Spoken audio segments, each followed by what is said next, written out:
রাত বাজে অনেক, গ্যাস নেই চুলায়। আজকে সারাদিন ওরকম কিছুই খাওয়া হয় নাই।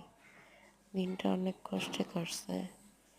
এখন আমার শরীরও বেশি একটা ভালো না, আমি অনেক অসুস্থ। সবাই আমার জন্য দোয়া করবেন। তো আমার হাজব্যান্ড রাত্রেবেলা ডিম ভাজতেছে, আর আগে একটু ভাত ছিল, ওটা আর কি গরম করতেছে।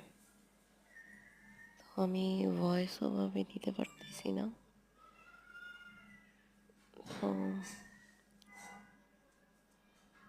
সবাই আমার জন্য দোয়া করবেন যেন আমি দ্রুত সুস্থ হয়ে যেতে পারি।